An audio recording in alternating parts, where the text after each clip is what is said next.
Clasificación B, bajo supervisión de un adulto.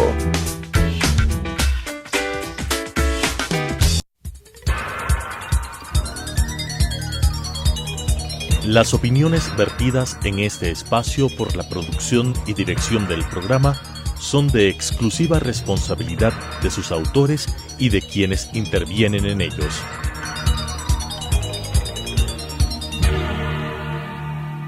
Telesucesos Canal 29 UHF presenta De 8 a 9 con Félix Narváez.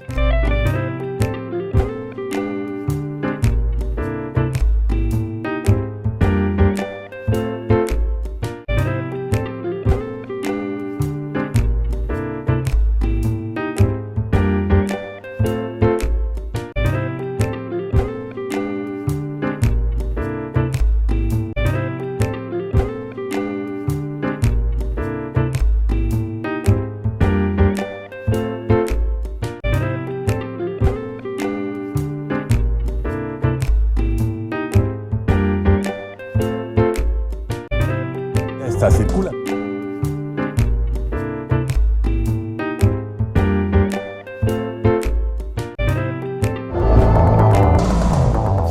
Ocho de la mañana con 1 minuto, gracias a su sintonía. Empezamos por la primera página del diario El Universo. El titular del Consejo de Participación y Control Social irá a la cárcel 4. El expresidente del Consejo de Participación Ciudadana y Control Social, José Tuárez, le dictó orden de prisión preventiva junto con otros 27 detenidos con quienes se lo investiga por el supuesto delito de asociación ilícita. La audiencia de formulación de cargos se instaló la noche del jueves y terminó la madrugada de ayer. Tras casi 12 horas, Tuárez fue detenido en Portoviejo y trasladado para diligencia a Guayaquil. Otros 6 aprehendidos fueron dejados en libertad, pero con medidas sustitutivas. Tuárez, quien será trasladado a la cárcel 4 de Quito, fue acusado en principio de presunto tráfico de influencias, pero después se incluyó la figura de la asociación ilícita para realizar la oferta de tráfico de influencias. Todo un expresidente del Consejo de Participación también a la cárcel. ¿Y cuántos más vendrán después?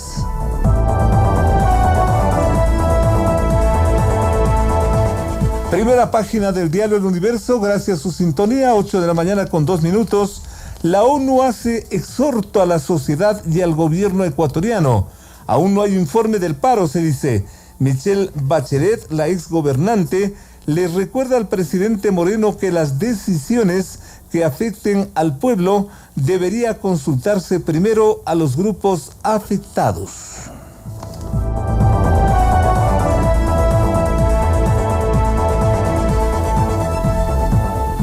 Con una fotografía, la primera página del Universo y en general de la prensa hace referencia al llamado Viernes Negro.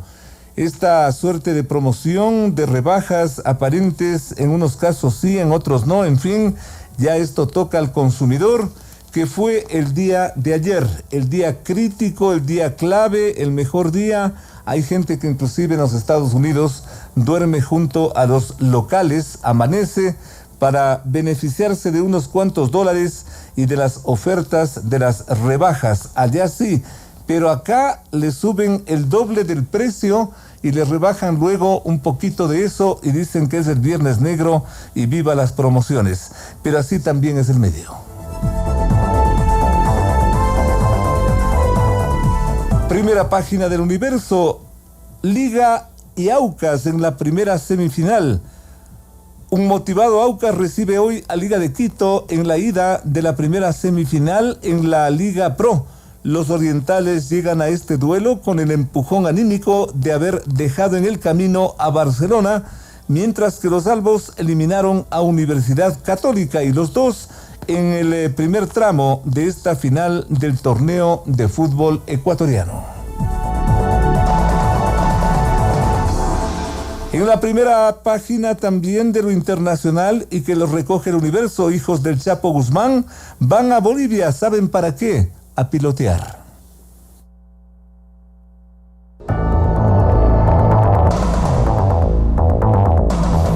Se adquieren radares y más equipos militares. Otro titular de la primera página del Universo.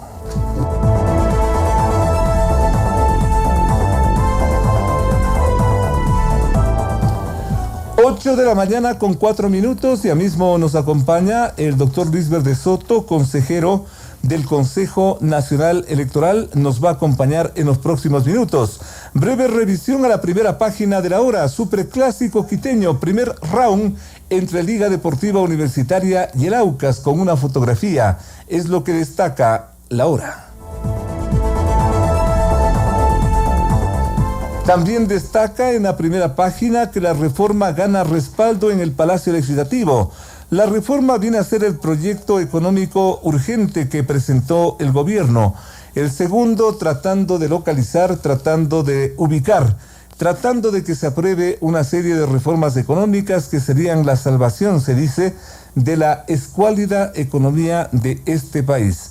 Toda una búsqueda de votos para que esto también no sea negado, pero en ese marco y en ese contexto también va a ser fundamental e importante lo que piensen los sectores que se oponen a las medidas económicas.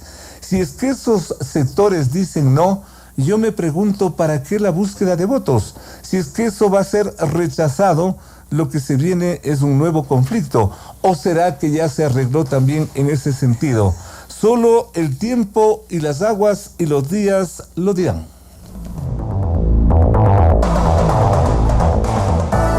La primera página de la hora también se hace eco de esta noticia internacional y que atañe al país. La ONU pide investigar la violencia del paro. El informe de la misión de las Naciones Unidas ONU, que analizó el paro nacional de octubre, concluye que el Estado debería investigar si hubo o no uso excesivo de la fuerza.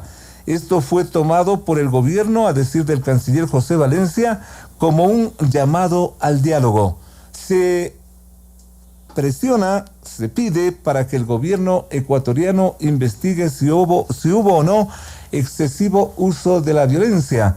Y yo me pregunto, ¿quién analiza el excesivo uso de la fuerza de los manifestantes? ¿Y quién va a investigar eso?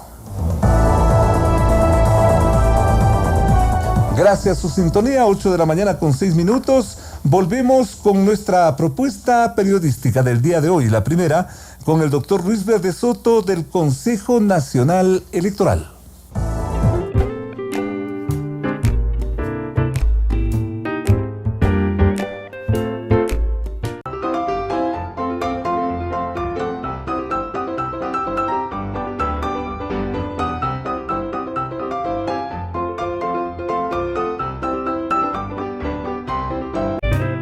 Del movimiento Creo formalizaron un pedido de juicio político y la consiguiente destitución de la presidenta del Consejo Nacional Electoral, la doctora Diana Tamaín. En efecto, los asambleístas Yanine Cruz y Fernando Flores han recogido las firmas necesarias, según dicen, para apoyo de la interpelación posible y sacar de ese estratégico organismo a su presidenta, quien desde no hace mucho tiempo viene dando que hablar, viene dando pretextos para operaciones políticas de ese calibre y de esa importancia. Entre tanto, los consejeros electorales de minoría, llamados así Luis Verde Soto y Enrique Pita, han reivindicado sus cuestionamientos a la mismísima presidenta del CNE, quien en su intento por neutralizar tantas críticas y reclamos, sugiere que es víctima de otra supuesta persecución política. Para los consejeros Verde Soto y Pita, el CNE y la doctora Tamaín han evitado fiscalizar aspectos importantes que están pendientes y que deben ser motivo justamente de una rendición de cuentas para un proceso electoral transparente, como se supone será el próximo que se espera en este país.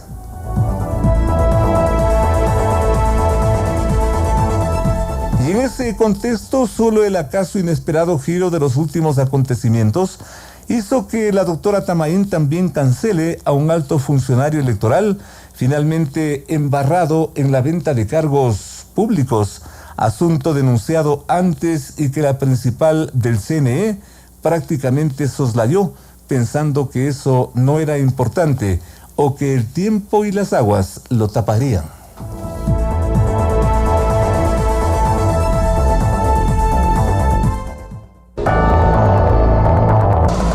Las noticias han impactado en el país, en el mundo y en la ciudad. Sus protagonistas están en Sucesos para responder preguntas del periodismo profesional. Que el público saque sus propias conclusiones. Muchos antecedentes que mencionar para dar un contexto, y uno de los últimos asimismo, un nuevo escándalo que incomoda a la presidenta del Consejo Nacional Electoral, es la posible contratación de una supervisión de la pre-campaña electoral para las elecciones del 2021. En ese contexto, inclusive, han surgido observaciones que, si bien es importante, y no solo importante, adecuado, necesario para este país, la fiscalización de la llamada pre-campaña, existe un pequeño gran inconveniente. ¿Qué es campaña preelectoral?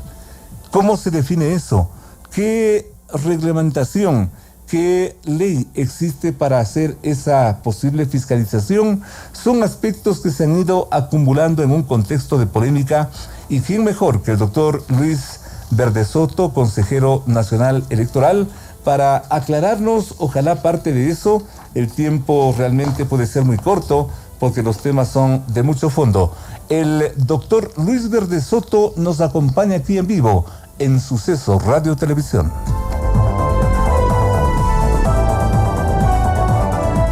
Doctor, muchísimas gracias. A nombre de nuestros oyentes, un gusto tenerlo por acá para esto que me he permitido plantear como una suerte de sucesión de acontecimientos polémicos, uno más grave que otro quizás, pero justamente por allí van las preguntas. Preguntas que atañen también a la proximidad de un proceso electoral que está prácticamente por empezar en la llamada pre-campaña, pero de tantos problemas que simplemente me he permitido sugerir, insisto, para darle un contexto a su presencia por acá.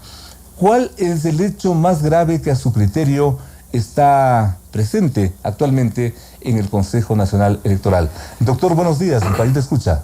Buenos días, Félix, gratísimo estar contigo. Muy gentil.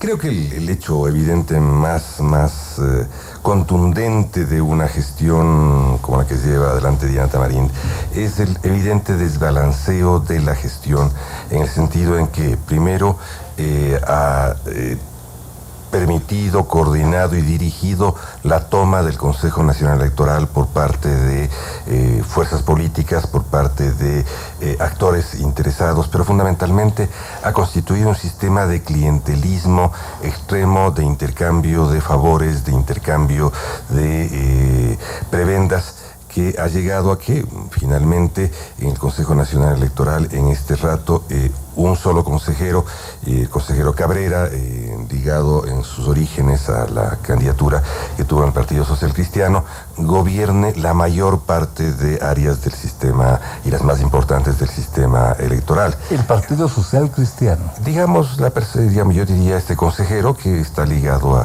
a ese origen, ¿no es verdad? Uh-huh.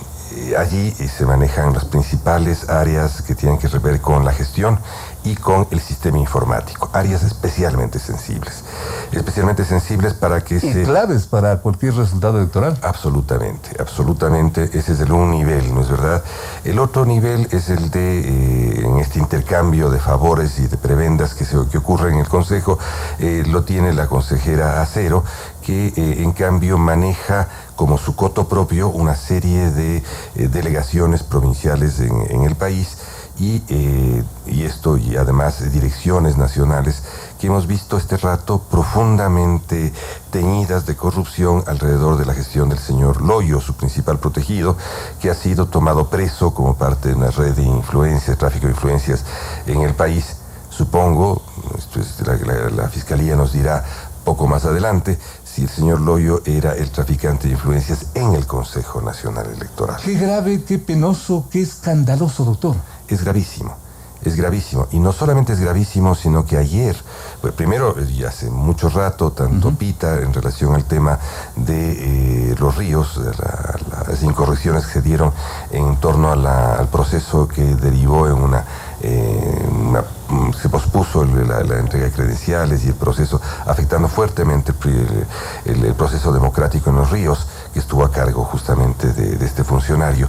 Y luego la denuncia que yo hice de que este funcionario tenía 32 causas pendientes, que había sido condenado a una pena de 9 años y medio en la cárcel de Latacunga, que se le había acabado de exculpar, o terminar de rebajar la pena, con la cual él llegó inmediatamente al Consejo Nacional Electoral a manejar una de las áreas más sensibles. ¿Qué es? El área de organizaciones políticas. Él fue el director nacional de organizaciones políticas, donde manejó documentación de primer nivel, de nivel absolutamente sensible, habiendo sido condenado antes justamente por esa misma causa. Es absolutamente, diría, lleva sospecha de por qué se produjo esta entrega de esta dirección a este personaje. Cargo que antes lo desempeñaba el doctor René Mosé. Entiendo que, ¿Cómo no? Entiendo que hay una diferencia. Bueno, obviamente la diferencia de calidades es evidente, de calidades entre esos funcionarios. No solamente eso, sino que este funcionario con todos estos antecedentes jamás fue investigado por ningún motivo las razones de las cuales yo expuse para que se los removiera. ¿Por qué cree que nunca lo investigaron? Protegido, ¿no? La señora presidenta, que es la máxima autoridad administrativa, que es quien debió removerlo, no lo hizo. Y lo hizo justamente hace 2 días, una vez que estaba en la cárcel. Con lo cual dirá, ya salió el señor, ¿qué molestan tanto? Pero cuando un ladrón roba y devuelve el dinero, no ha dejado de robar. Ya robó antes. En este caso, expulsarlo en este momento no quiere decir nada más que haber reconocido que allí había una falta y que hubo una negligencia en ese trabajo. ¿Una decisión tardía? No solo decisión tardía, es un ocultamiento de los del conjunto de... Ocultamiento. Se ocultó, yo entregué las constataciones de los 32 juicios que tenía el señor. Yo entregué las 32 constataciones. Ahora tenemos la ventaja de que si la colegiatura, ¿no es verdad?, te permite tener acceso a todos los procesos que están iniciados, que han superado la primera etapa, están en el internet y tú puedes bajarlos a todos. Esto fue entregado al pleno del Consejo, a la presidenta Tamarín. Pero lo más importante ocurrió ayer. Lo más importante ocurrió ayer. Y esto es de algún modo una primicia para ti. Gracias, doctor. Muy amable. El día de ayer, la presidenta destituyó a varios funcionarios ligados a la red Loyo. ¿Ya? Destituyó a varios funcionarios, los nombres no los tengo en trato conmigo. También del Consejo Nacional Electoral. Y fundamentalmente de la delegación de Pichincha. El señor Loyo tenía a su esposa como directora, si no me equivoco, de talento humano en la delegación de Pichincha. A la esposa. Así es. Una red endogámica, digamos, de relaciones de sangre y de afinidades que tenía allí. Son varios funcionarios que ayer fueron destituidos por la presidenta. Curiosidad luego de que avanzan las investigaciones de la Fiscalía. Una vez que ya se sabe, cuando tienes una persona preso, por más de que la Fiscalía obviamente mantiene esto en reserva.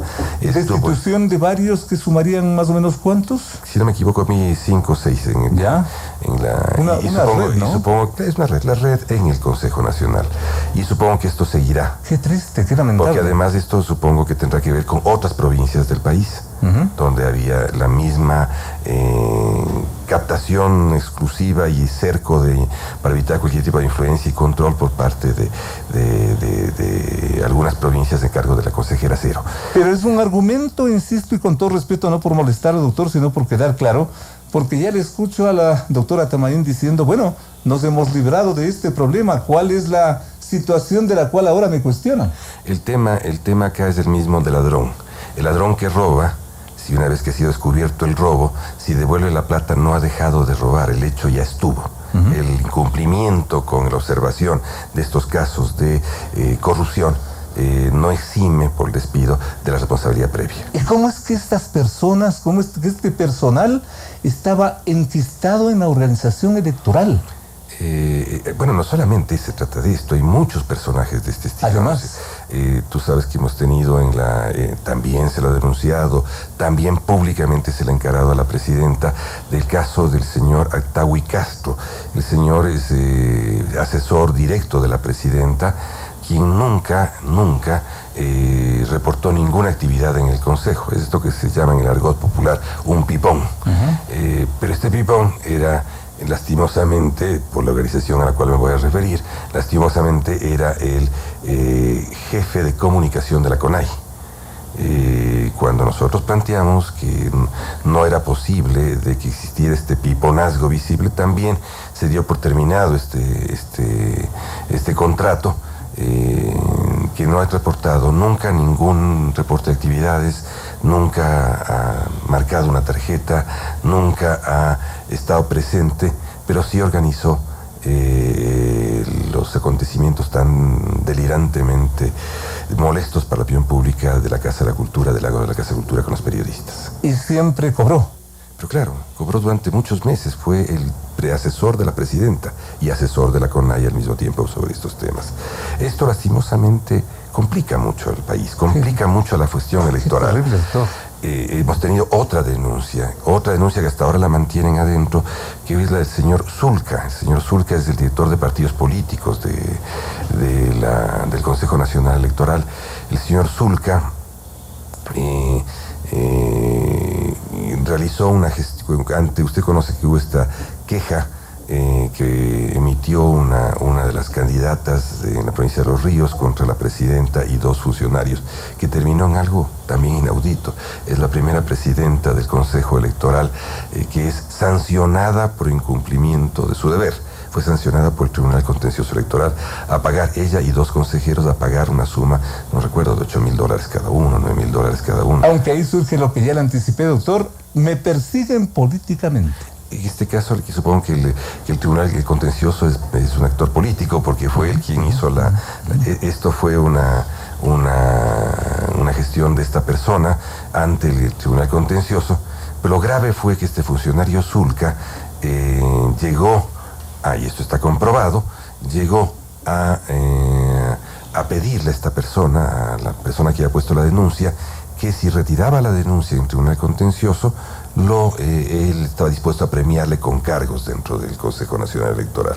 Esto está comprobado, la persona insistió en su denuncia y logró la sanción de la presidenta y de los 2 consejeros. Consecuentemente, como que se justifica, doctor, mucho que hablar sobre esto, y que es espeluznante lo que nos está relatando, doctor. Es espeluznante. Consecuentemente, ¿se justifica entonces este anunciado juicio político a la doctora presidenta del tribunal? No quisiera pronunciarme por esto por lo siguiente. Yo creo que estamos frente a un ejercicio de los más sanos de la democracia. Los ejercicios más sanos de la democracia es establecer justamente un sistema de pesos y contrapesos. Si hay una persona que ejerce irresponsablemente su peso administrativo en una función, hay otra función que es el contrapeso, que es la observación y la eventual sanción política y la derivación en sanciones penales o cualquier otro índole judicial que pueda haber. Esto es normal en la democracia. Y yo considero que es lo que está ocurriendo ahora. Esperemos que sea así.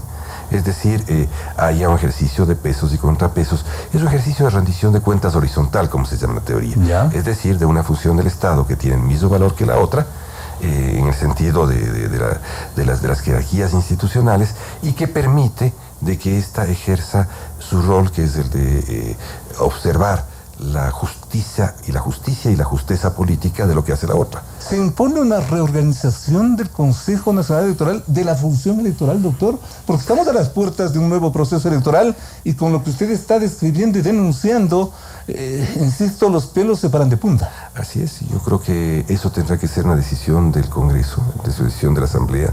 La Asamblea es la delegada de tomar esa decisión. Es la delegada de tomar esa decisión.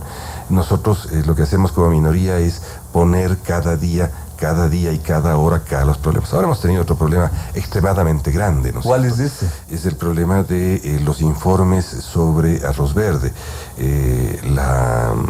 La Dirección de Fiscalización y la Dirección Jurídica emitieron informes exculpando al expresidente Correa sobre el tema de arroz verde. Esto tendría poca trascendencia si no fuera porque esto está enmarcado en la estrategia jurídica del señor Correa para que se le exculpen de los otros temas, de los penales. Ellos argumentan que mientras no estén terminados de cerrar las cuentas y establecer los juicios o los juzgamientos de cuentas dentro del Consejo Nacional Electoral, sus problemas son exclusivamente electorales y no penales. Dicho en otras palabras, le están exculpando al presidente Correa. ¿Preparando el terreno para un retorno? ¿Un eventual retorno? El expresidente Correa ha dado razón a lo que ha ocurrido acá. Ha expuesto un tuit diciendo más o menos, me están faltando. porque lo que ocurrió fue de que nosotros nos opusimos violenta y radicalmente a que esos documentos sean aprobados y logramos que sean devueltos.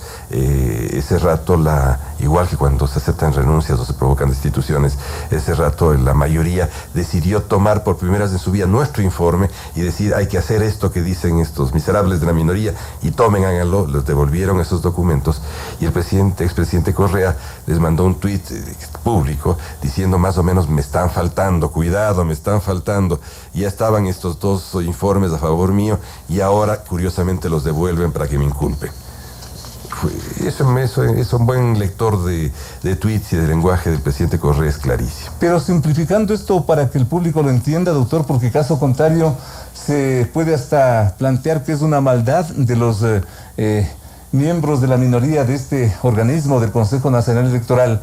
Para que no se piense así y quedar claros, doctor, en el fondo se tratan de maniobras preelectorales apuntadas a las próximas elecciones. Yo diría maniobras preelectorales, pero además maniobras jurídicas para exculpar al presidente Correa, al expresidente Correa. Jurídicas porque en eso se basó el intento de recusar a la jueza Camacho.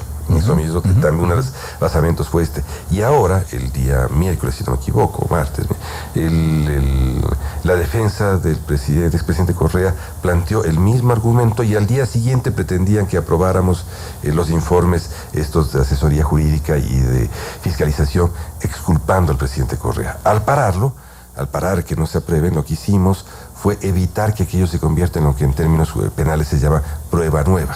¿Ya? Ellos querían tener esto con los informes aprobados como la nueva prueba para poder volver a demandar la nulidad del proceso. Es lo que pretendían. Se logró que no sea así. Ahora ya mismo nos llegará algún informe edulcorado, cambiado, movido, arreglado. Entonces veremos qué es lo que arreglaron para poder mirarnos, ¿verdad?, qué es lo que hicieron respecto a esta posición. Sin embargo, la Fiscalía ya tiene todos los... Con respeto, doctor, a su papel, a su gestión que usted realiza en el Consejo Nacional Electoral, con respeto, insisto a esto, salimos de Guatemala y caímos en Guatepeor porque se nos decía pues que todo esto ya cambió, que esto iba a ser diferente, que esto iba a ser distinto, y a partir de ese momento y a partir de lo que usted nos está contando, ¿qué garantía de transparencia van a tener las próximas elecciones, doctor? Lo que ha pasado hasta ahora, es decir, una minoría que se mueve siendo golpeada permanentemente por una mayoría que pasa como una aplanadora. Nosotros hemos presentado infinidad de resoluciones del Consejo del Pleno y no se las acata, no se discute tampoco, nunca se discute. Nunca se dice nada, nunca se motiva nada. ¿Se dirá que esta es la operación de la democracia, donde funcionan las mayorías y las minorías? No, ya en el mundo ya no existe dictadura de mayorías. En el mundo lo que existe es la democracia deliberativa, más aún dentro de los cuerpos colegiados. Los cuerpos colegiados son hechos para debatir. ¿Qué es lo que pasa, para ponerte una explicación? En este consejo último, en este consejo gobernado, del modo como está siendo gobernado, lo único que se presentan son informes jurídicos. Y los informes jurídicos se votan. Nunca en un cuerpo colegiado se vota un informe jurídico. Los informes jurídicos sirven de insumos de la discusión y el debate del cuerpo colegiado. ¿Por qué es un informe jurídico? Porque es un informe jurídico, claro. sino que la directora jurídica sea el pleno y nosotros vamos a la casa en ese rato. El informe jurídico es simplemente un insumo para debatir. Y cada vez que queremos debatir, inmediatamente nos sueltan encima la mayoría de los 3 votos. Nunca han debatido, nunca han debatido. Siempre lo único que hacen es aprobar el informe jurídico hecho a su gusto y discreción. ¿Por qué no salimos de esa problemática, de esa corruptela, de todo ese escándalo político, doctor, en función de favorecer a alguien? ¿Por qué no sale este país de eso? ¿Por qué, pese a la gravedad de los acontecimientos que ocurren en determinadas circunstancias y momentos, por qué el país siempre cae en lo mismo y se convierte en un círculo vicioso que nos carcome como sociedad y nos carcome como país? Yo creo que ha sido muy difícil ese proceso de transición en Ecuador. Ha sido muy difícil el proceso de transición en Ecuador. Si tú piensas que... estoy pensando en este rato un caso que a mí me gusta mucho, que lo conozco bastante, que es el boliviano. En el boliviano, Evo Morales se derrumbó. Y al derrumbarse Evo Morales, se derrumbó primero el Consejo Nacional Electoral boliviano. Está en la cárcel. No está en otro, está en la cárcel por fraudulento. no está en otro lado. La presidenta intentó fugar vestida de hombre y se fue a la cárcel, está en la cárcel. Y así están en la cárcel quienes en las diversas delegaciones departamentales allá infringieron la ley, hicieron fraudes. Porque como caso inclusive anecdótico, a propósito de lo que usted menciona, doctor, y disculpe que le interrumpa, la presidenta del Consejo Nacional Electoral Boliviano intentó huir vestida de hombre. Así es. Presidenta que estuvo acá, por cierto, invitada por la presidenta Tamarín. Y aprobada esa invitación, pese a que Pita y yo nos opusimos beligerantemente a un incidente absolutamente desagradable, a que llegue sea invitada como observadora y avalizadora de las elecciones en Ecuador. Esta señora fue invitada acá con el voto de la mayoría contra nuestra expresa deseo de que no ocurriera. Así la señora fue invitada. Y la señora estuvo acá de observadora electoral antes de los procesos locales. Disculpe el paréntesis, doctor. Aplicado estos casos, aplicado estas circunstancias, ¿qué tipo de organización electoral es la que va a tener el país si es que no se hacen rectificaciones como las que usted está sugiriendo? ¿Qué tipo de credibilidad tiene el proceso que está por empezar? El que la ciudadanía logre, a través de sus representantes en el Parlamento, para que esto se enderece. En el Parlamento. Es que no hay otra alternativa este rato. Si la mayoría sigue actuando de modo atrabiliario como sigue haciendo hasta ahora, lo que vamos a tener simplemente es una repetición de casos Loyo, una repetición de todos los casos. Son tantos que ya no se puede este rato soslayar y detenerse. Son muchos. En el Parlamento, pero en la Asamblea sabemos también lo que ocurre, doctor. Sí, yo espero, yo siempre confío en que todos los actores políticos en un momento determinado reflexionarán con buena política en su cabeza, con buena actitud, y podrán llegar a tener los consensos que requieren. Y sean estos los que sean estos los que fueren.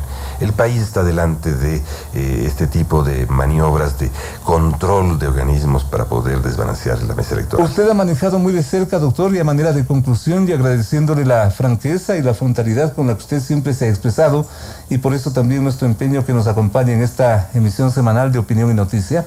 Usted ha manejado directamente este tema del llamado arroz verde electoral. ¿En qué mismo puede terminar esta situación que viene a sonar a corrupción electoral, doctor? Es corrupción electoral. Es corrupción electoral. Y es probablemente las más grandes de América Latina, sino la más grande. Porque a diferencia de otros países cuyos volúmenes de corrupción son más grandes que en el caso ecuatoriano, o podrían ser más grandes que el caso ecuatoriano, aquí la corrupción fue casi enteramente destinada a desbalancear la balanza electoral. Fue destinada a hacer política electoral. Y eso a diferencia de los otros. Evidentemente algún dinero, o bastante, no lo sé, quedó en manos de los bolsillos de los intermediarios, los blanqueadores de esa plata.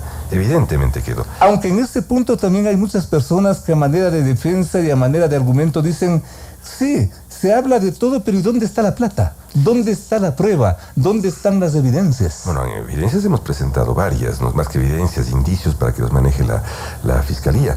Hemos presentado las relaciones que existen entre los donantes que hubo en la campaña electoral 2012, que el 67% no tuvo ninguna capacidad patrimonial ni tampoco de ingresos para realizar las donaciones que hizo. Es decir, fueron palos blancos, fueron testaferros o no sé qué cosa es la expresión adecuada de la juridicidad. Pero hemos mostrado que, dado los informes que nos dio el Servicio de Rentas Internas y que nos han dado otras instancias, tanto en empresas como en ingresos personales, no tenían respaldo para poder hacer la donación que hizo. Testaferros, prestanombres para respaldar, para ocultar, para camuflar qué y a quiénes. Bueno, indicios para poder ganar las elecciones. Es decir, lo que se hizo acá es una inversión electoral. En base al fraude. Es que el fraude moderno tiene dos versiones, ¿no es cierto? El fraude moderno tiene una versión estadística, que es la que, por ejemplo, hemos detectado y hemos mostrado ante la Fiscalía. Cuando usted tiene 300 votantes, pero le aparecen 180 nada más en la elección de alcaldes. ¿Para qué más preguntas? 120 estadísticamente se llevaron aquel que estaba dominando en esa mesa. Entonces, ¿qué aparece? Legalmente 300 y aparecen 120 para alcalde, entonces, o alcalde, prefecto, el que fuere, se llevaron una cantidad de votos. Entonces, no es que arreglaron todo, sino que estadísticamente se tomaron la mayor parte de votos del dominante en esa mesa. Y es lo que ocurrió, no es que usted está imaginando. Eso está en la Fiscalía, está procesándose en la Fiscalía este rato, en este instante. Esa es una forma del fraude. Y la otra forma del fraude es la que tú me hablabas hace un rato de precampaña. En la precampaña está el gasto público. Es lo que se hizo en Ecuador. Se gastó en medios de comunicación, esto que llamaba algún segmento de la prensa de tus colegas estado de propaganda.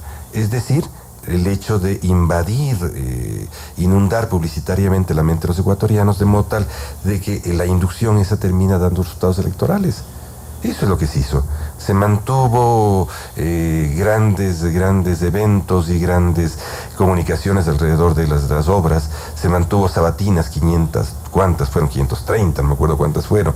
Ese es el nuevo fraude electoral que existe en el mundo. Si no se controla la comunicación, que es el principal generador de opinión y de decisión electoral. La comunicación, fundamental. La comunicación es fundamental, tanto para la vida política partidaria como para la vida electoral.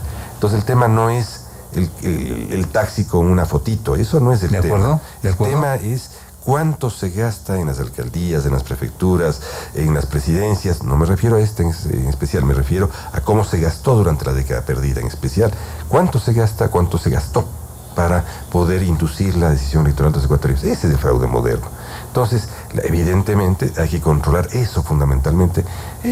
La fotografía en el taxi es un claro. Eso hace para hacer la danza esta de decir, he tomado una fotografía en un taxi y eso vale $2, entonces ahora le quito $2 al señor que va a hacer una campaña. La pre-campaña tiene un problema enorme.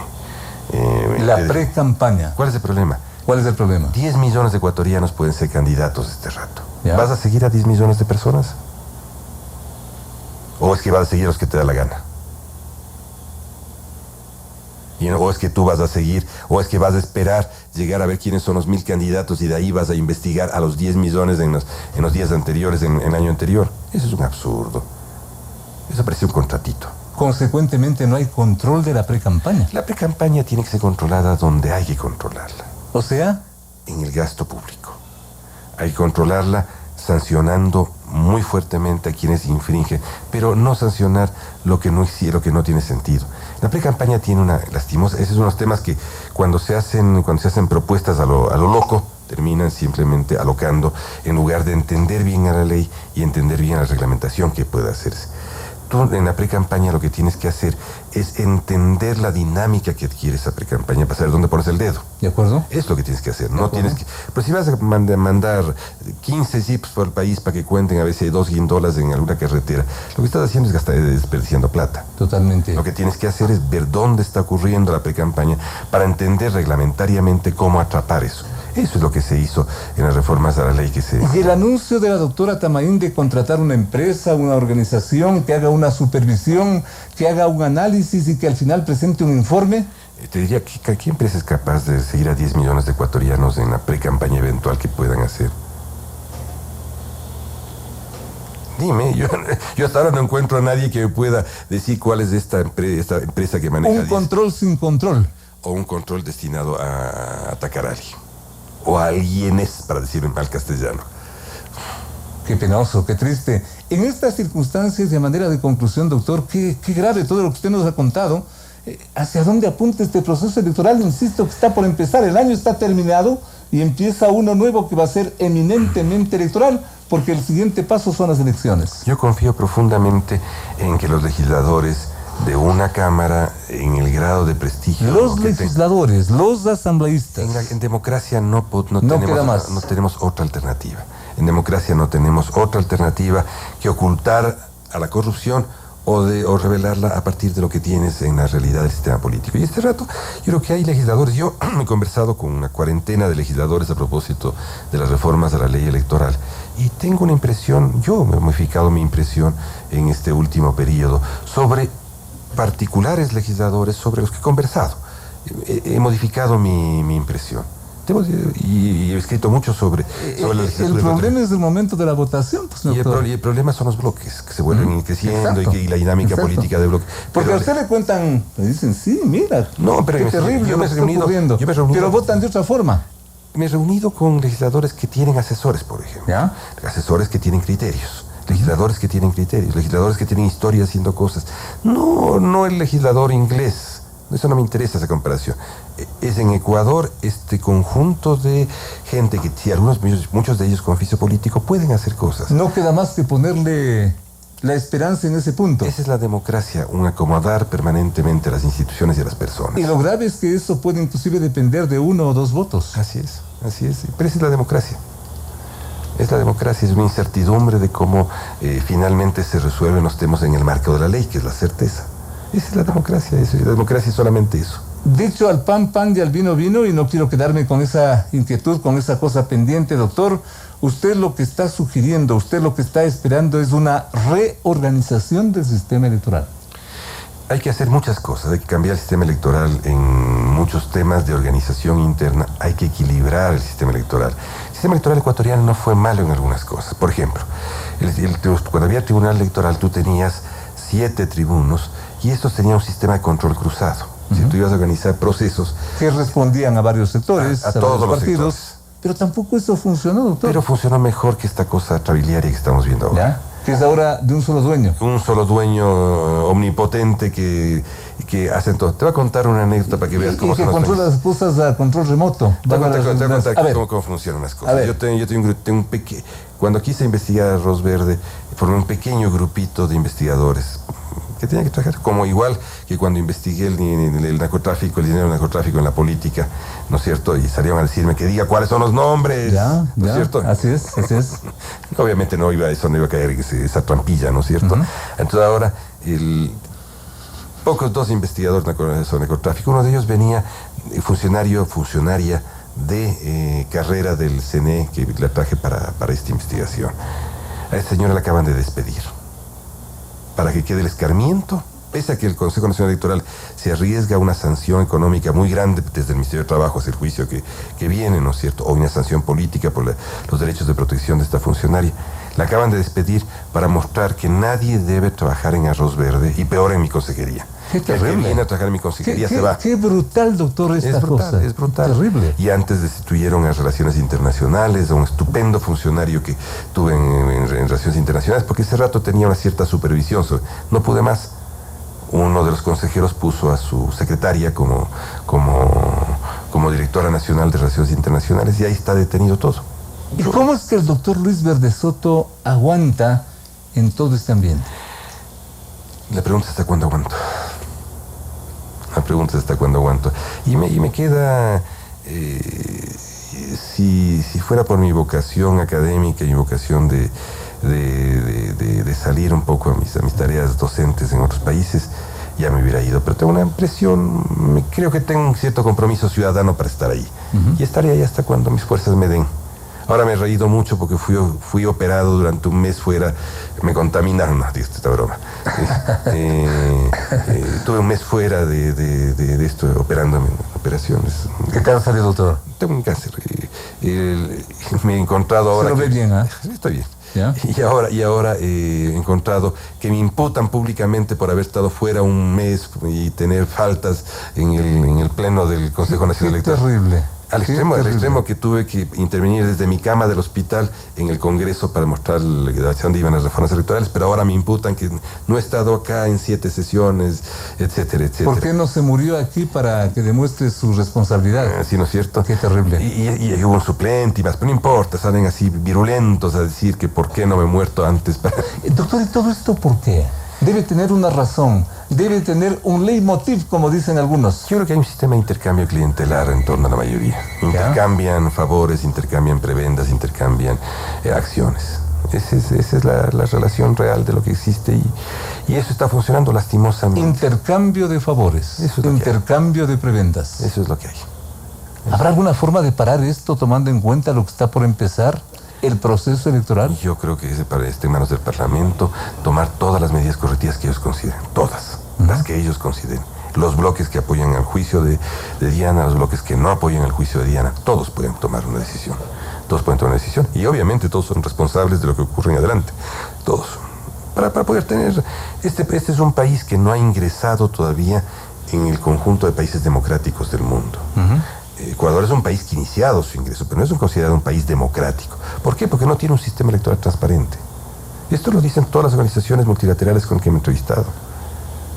Entonces, si quieren que este país sea un país considerado democrático en el mundo, hay que proceder a limpiar ese proceso electoral. Así queríamos escuchar al doctor Luis Verde Soto. Un honor, un gusto tenerlo por acá. miembro principal, consejero del Consejo Nacional Electoral. Miren ustedes, amables oyentes, lo que acaba de dejarnos en nuestra mesa de trabajo nuestro invitado.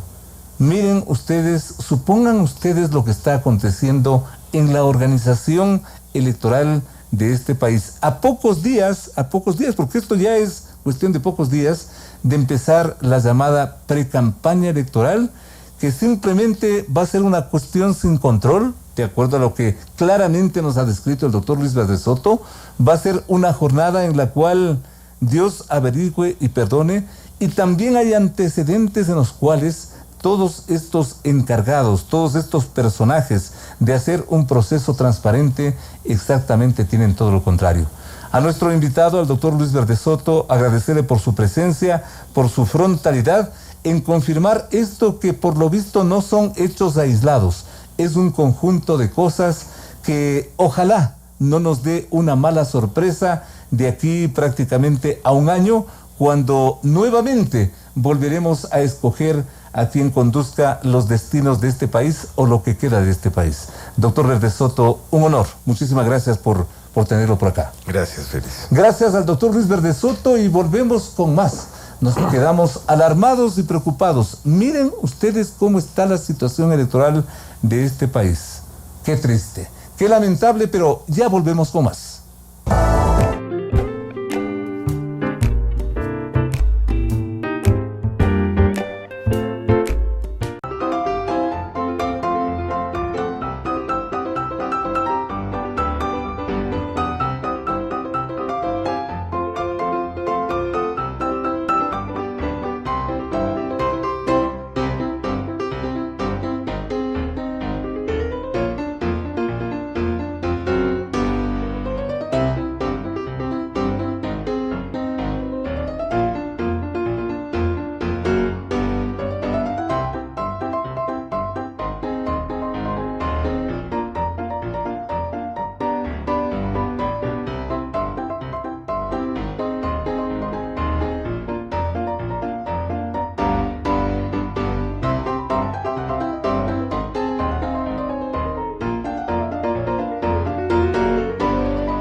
De la mañana con 46 minutos, gracias por su sintonía.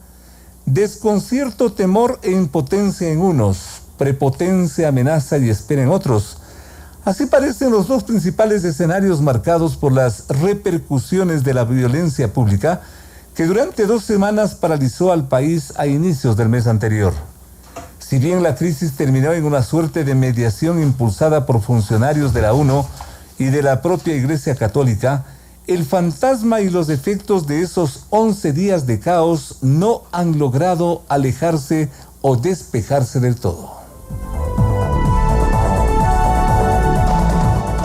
Las partes, es decir, gobierno y dirigentes indígenas, convinieron en negociar el decreto que inicialmente eliminaba los subsidios a los combustibles.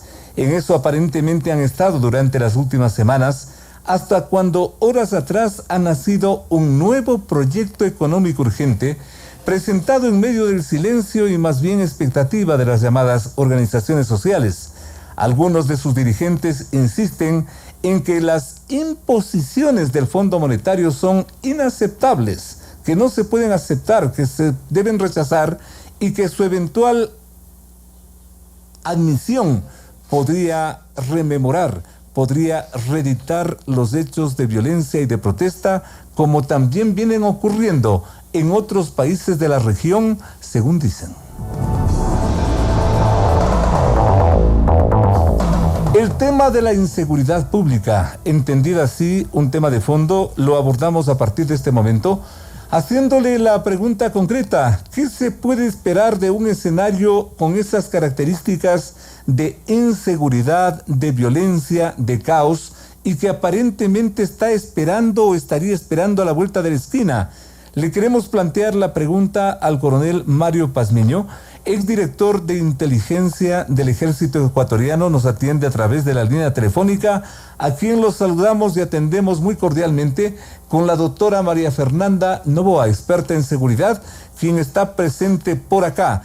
En ese escenario, con esas características, ¿qué tipo de seguridad podemos esperar, digamos, en los próximos días, de aquí a la vuelta de la esquina? Coronel Pazmiño, buenos días. El país le escucha y también nuestra invitada, la doctora Fernanda Noboa. Adelante, coronel, por favor, le escuchamos. Muy buenos días, un cordial saludo para Fernanda, una directa amiga, para los radioescuchas y para usted, Félix. Bueno, yo creo que concretamos con el tema de la pregunta suya. El problema radica en que existen un sinnúmero de actores nacionales e internacionales que siguen contribuyendo a generar una suerte de agitación social regional, un proceso de desestabilización que va a ir marcando la pauta del nuevo escenario en el año 2020, y específicamente, como lo habíamos anunciado en un análisis realizado por parte del Observatorio Ciudadano, pues está claramente definido que posiblemente para el mes de enero o el mes de febrero, a más tardar, tendríamos un resurgimiento de una acción mucho más violenta de la que pudimos observar y pudimos presenciar los quiteños y los ecuatorianos. Creo que los niveles de violencia, anarquismo, se van a ir incrementando porque las condiciones y los detonantes establecidos para buscar las causas y también buscar ciertos justificativos para generar la agitación social están todavía en el escenario político nacional. ¿Y habría alguna forma de parar eso, de anticiparse a eso, coronel? Bueno, se presentaron al presidente de la República 7 recomendaciones por parte del observatorio con el propósito de que se vayan tomando ciertas medidas dentro de las más importantes. Por ejemplo, la principal. La principal estaba en que se debía de inmediatamente de ver los mecanismos legales correspondientes para dotar de una legislación lo más rápidamente posible a fin de que las Fuerzas Armadas, la Policía Nacional, cuenten con un respaldo jurídico que les permita hacer uso de la fuerza en forma progresiva con el propósito de resguardar y restablecer el orden que se estaba comenzando a ser afectado. ¿El uso de la fuerza, lo cual implica violencia, coronel? Bueno, el uso de la fuerza no implica violencia, el uso de la fuerza implica el encauzar a la población dentro de las normas que se están siendo violentadas y están siendo afectadas, porque si usted considera que el uso de la fuerza está siendo o puede ser utilizado para que la población se enrumbe nuevamente en actos de vandalismo como terrorismo urbano, como sedición urbana, como ataques a la propiedad pública y privada, como saqueos, entonces necesitamos que la sociedad tenga y la fuerza pública tenga que utilizar ciertos mecanismos para poder encauzar nuevamente al orden ciudadano.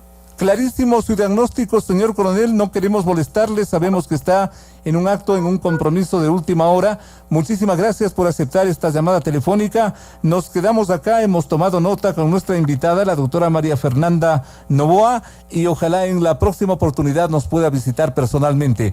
Coronel, muchísimas gracias. Hasta la próxima, gracias, muy amable. Muy amable. Gracias al coronel Mario Pazmiño. Qué cosa tan complicada, yo creo que es una producción, una entrega con lo que nos va diciendo el consejero electoral Verde Soto y con lo que nos está diciendo el coronel Mario Pazmiño, tenemos para preocupación para rato.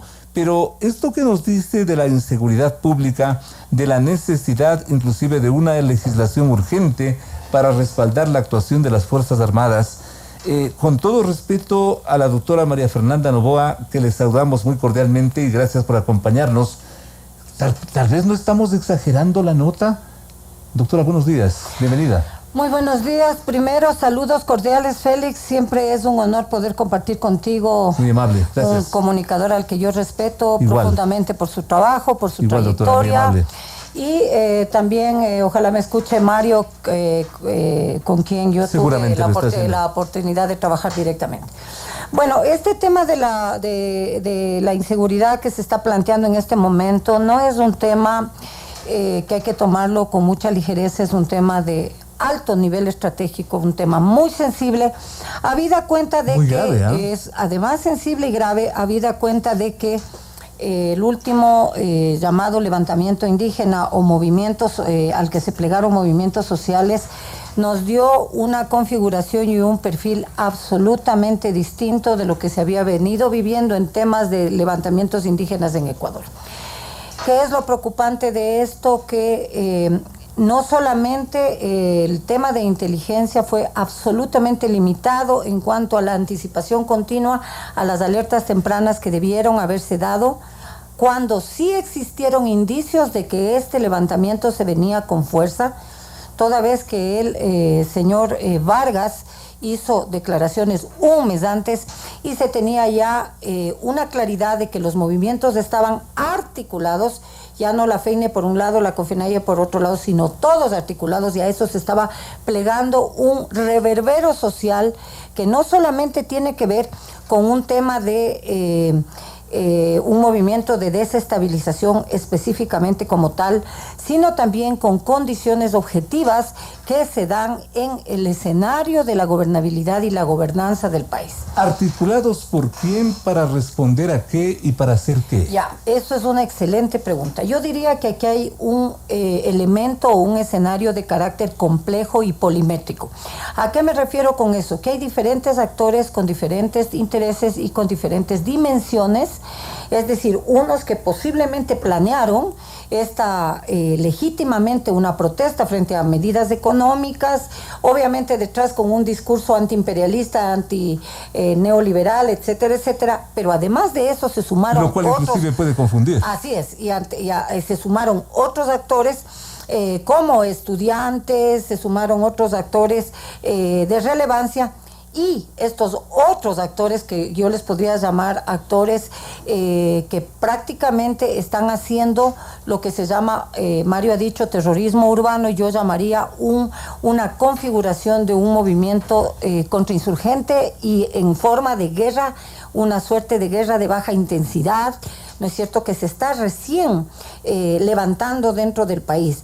No es ¿próxima a una guerra civil? Yo no diría tanto, pero sí podríamos tener, si nosotros hacemos una mirada prospectiva, lo que le ha faltado al CIES, al Centro de Inteligencia Estratégico, porque si el Centro de Inteligencia Estratégico hubiera dado estas alertas tempranas de estos campanazos de lo que se venía a venir, seguramente no solamente las fuerzas del orden, por favor, aquí quiero dejar yo muy en claro que este no es un problema solo militar y policial, ¿sí, no? es un problema de conducción político-estratégico, no solamente de la defensa y de la seguridad, sino de todo el proyecto económico, de la forma en la que se socializaron, entre comillas, o no se socializaron, las medidas que se iban a tomar y el ideal del diálogo intersectorial que se había comenzado a hacer con los consejos sectoriales, que a la larga se ve que no tuvieron el efecto necesario, y por eso hubo no solo desinformación, hubo confusión de qué es lo que pretendían esas medidas, pero también, Félix, hubo intereses de otros grupos, y no necesariamente grupos que están dentro del margen de la ley, sino fuera del margen de la ley. Por ejemplo, los grupos narcotraficantes o los grupos que operan directamente en la frontera, a quienes, y no solo en la frontera, sino que hay evidencia ya de penetración en el territorio, grupos que obviamente la subida de la gasolina les implicaba la elaboración del producto les impacta económicamente. Entonces, esto tiene que ver también entonces con una configuración no solamente de la posibilidad de un Estado criminalizado, donde hay actores que están penetrando, y no solamente en Ecuador, sino de manera general en la región. Yo diría también que es un error analítico tratar de meter todo en un solo paquete. Es decir, comparar lo que pasa en Chile, porque cada uno tiene sus propias condiciones, y yo me querría referir exactamente a las de Ecuador. Mi estimada María Fernanda, yo creo que vamos a tener la necesidad de invitarte para la próxima oportunidad con un espacio más amplio, porque María Fernanda tuvo y tiene la buena predisposición de acompañarnos desde muy temprano, pero se nos vino un poquito el tiempo en corto, se nos vino encima. María Fernanda, dale una conclusión a esto, porque lo Ya, que nos perfecto. acaba de decir el coronel Pazmiño, esto del terrorismo urbano y que Sí. nos está esperando, por favor, demos una conclusión. Yo le diría que lo que nos está esperando, si nosotros hablamos en términos de prospectiva, es una pendiente resbaladiza. Es decir, O de sea, situaciones negativas que estamos viviendo ahora, siempre vamos a tener ya la posibilidad de que un movimiento como el que se acaba de dar y este alzamiento con toda esta cuestión social se vuelva a repetir, y estoy plenamente de acuerdo con el coronel Pazmiño que la próxima vez será con mucho mayor fuerza. Tú